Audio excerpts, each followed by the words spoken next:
Sinabi po ni Senator Marcoleta na bakit hindi inimbitahan si Undersecretary Bersamin. Kaya ko po tinanong, kung nabasa niya na yung report, kung meron po siya maipakita sa akin doon sa committee report o doon sa TSN, doon sa minutes ng pagdinig na nabanggit ang pangalan ni Undersecretary Bersamin. Bukas na bukas din po o bigyan natin 3-day notice rule. Tatawag po ako ng pagdinig, ipapatawag natin si Undersecretary Bersamin. Nagpadala nga siya ng surprise witness, siya lang nakakaalam eh. Hindi ko po inawat eh. Mr. President. No, sandali po, hindi pa ako tapos. At nung hinanap kong pilit, pinagtanong ko yung mga addresses, lahat ng mga kakilala ni Gutesa. At inalam po namin sa pamamagitan ng CCTV footage, baka naman merong sumalubong o merong kasama na pwede natin matunton kung nasan si Gutesa. Ganun po kasi ang aking pagnanais na talagang get to the bottom of this issue. Pero bigla po nawala eh. Ano po magagawa ko? Paano nga pong mababanggit doon, Mr. President? Hindi nga niya pinatawag eh. Samantalang dapat niyang ipatawag, siya mismo ang nag-highlight. Isip-isipin po ninyo, nagawa po ni Senator Lacson na isama sa plenary debates ng ating 2026 budget. Ganun ka-importante ang bahagi na yun, Mr. President. Hindi ba dapat ipinahayag mo yun eh. Malaking bagay yun. Ibinulgar mo pa nga eh. There are 2 public officials I will reveal this morning. Ganun lang. Ba't hindi mo pinatawag?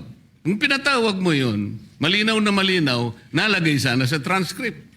Ganun lang naman ang ibig sabihin eh. Sa mga tweet, iniwasan po, Mr. President, para hindi malagay sa transcript. Pagkatapos ikakatwiran po ninyo, kung nasa transcript, di sana pinatawag ko. Baligtad po ang ginawa ninyo, Mr. President. Katulad din po sa 30 Nara Streets of South Forbes. Ilan po yung binanggit ng mga tao doon? Hindi ko po sinasabing totoo yun, pero for purposes of the inquiry and investigation, kung talagang ganun, kalawak ang inyong pananaw. Dahil pati nga po yung pagpunta ni Gutesa, pati CCTV po ipinakita ninyo. And dami po sana ang pagkakataon na nakita sana lahat ng mga binanggit ni Saldico na mga ginamit na sasakyan. Makikita doon sa pagitan ng alas 9 hanggang alas 10 ng umaga. Tawagin natin yung kung sino man yung security agency doon. Pero hindi po ninyo ginawa eh. Pero sasabihin po natin, you wanted to emphasize one point. Kung nasaan ang ebidensya, ay talagang pupuntahan natin.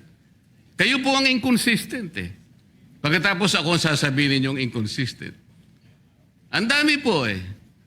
Nakiusap ako na, sabi nga natin, ang dami pong tumuturo sa pangalan ni Martin Romualdez.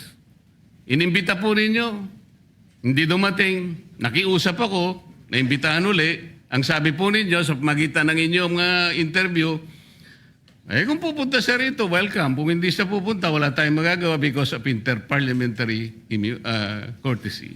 Kung ako po ang chairman ng Blue Ribbon Committee, Mr. Chair, Mr. President, hindi ko po igagalang interparliamentary immunity sapagkat ang pinag-uusapan dito ay interes ng mamamayan. Huwag po tayong magtago kung saan-saan.